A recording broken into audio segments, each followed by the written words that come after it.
Hello everyone, कैसे आप सब लोग? बढ़िया एकदम। तो आज हम देखने वाले हैं resting physiology of neuron in resting condition. मतलब जो न्यूरॉन है उसकी फिजियोलॉजी कैसी रहती है रेस्टिंग कंडीशन में, वो आज इस वीडियो में हम देखने वाले हैं। सो वीडियो के एंड तक बने रहना ताकि आपको ये कंसेप्ट समझ में आए और यहाँ से नीट में एक क्वेश्चन आना फिक्स है बोल के फिक्स है। ठीक है, बहुत आसानी से समझा हुआ। मैं लास्ट में आपको ट्रिक बताऊंगा, तो लास्ट तक देखना है आपको। पहले मैं एक्सप्लेन करूंगा, फिर लास्ट में एकदम सिंपल वे में बता दूंगा कैसे रहता है और क्या रहता है। ठीक है, सो स्टार्ट करें। ओके, सो स्टार्ट करते हैं। When not in conducting any impulse, मतलब जब कोई इम्पल्स कंडक्ट नहीं कर रहा है न्यूरॉन, तब the axonal membrane comparatively more permeable to potassium ion.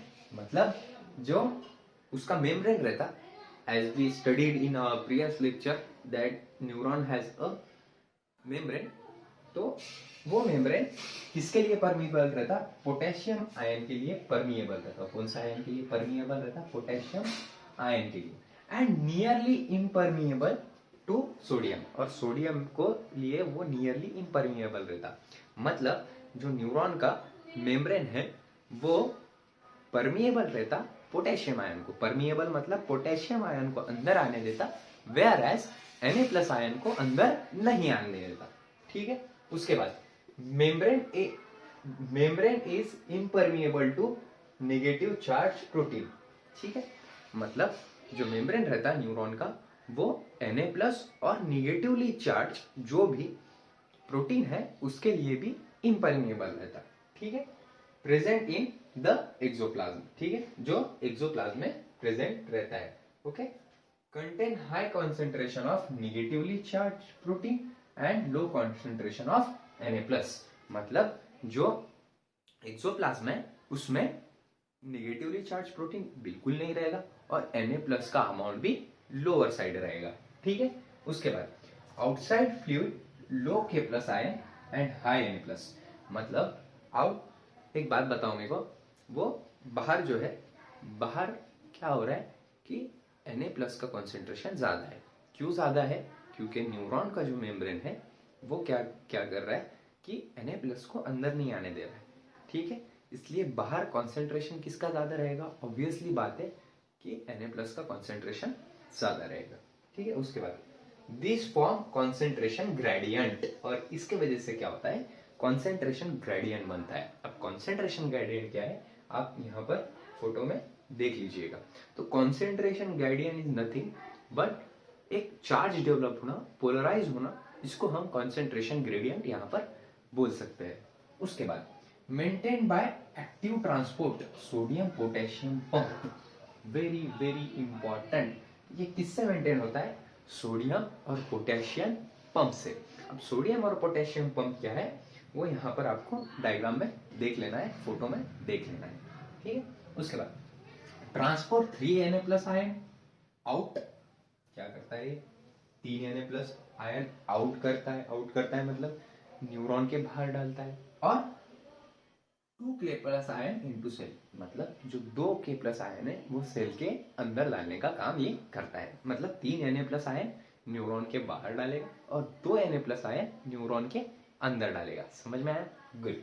उसके बाद outer surface of axonemal membrane possess positively charged while inner surface is negatively charged polarized।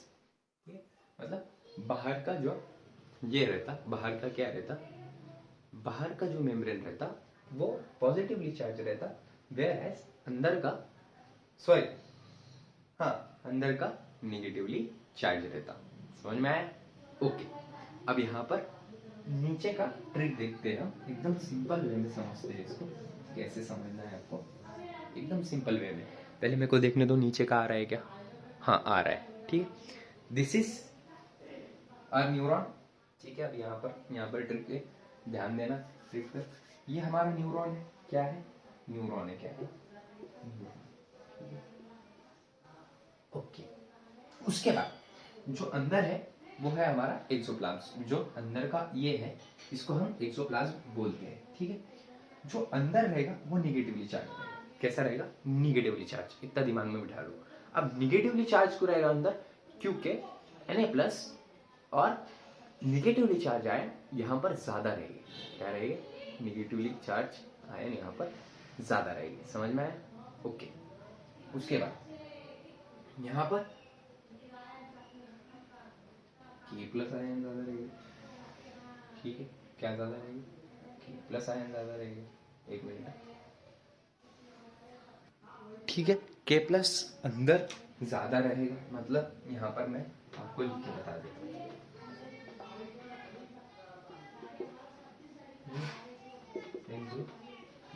अब एक्सोप्लाज्म आया तो आपको क्या याद रखना है? ये 3 चीजें याद रखना है। इन एक्सोप्लाज्म, ठीक है, इन एक्सोप्लाज्म ये 3 चीजें याद रखना है। ये लिख लो, यही इंपॉर्टेंट है बस। K+ आयन, नेगेटिव चार्ज और negative protein, negative charge protein और लो कॉन्सेंट्रेशन ऑफ Na+। ठीक है, इतना याद रहेगा आपको। बस इतना याद हो गया आपको। रेस्टिंग कंडीशन ऑफ न्यूरॉन, ये यहाँ पर आपको समझ में आ जाएगा। क्या क्या याद रखना है? इन एक्सोप्लाज्म के अंदर K+ आयन ज्यादा रहता है, निगेटिव चार्ज रहता है, निगेटिव चार्ज प्रोटीन यहाँ पर ज्यादा प्रोटीन देखने को मिलता है यहाँ पर, और लो कॉन्सेंट्रेशन ऑफ Na+ यहाँ पर देखने को मिलता है। ये दिख रहा है क्या यार? हाँ, दिख तो नहीं रहा है बट लेट इट भी। समझ में आ गया होगा आपको? ठीक है, समझ में आ गया ये? गुड। सो ये हो गई हमारी रेस्टिंग कंडीशन। किसकी? हमारे रेस्टिंग कंडीशन किसकी हो गई है? न्यूरॉन।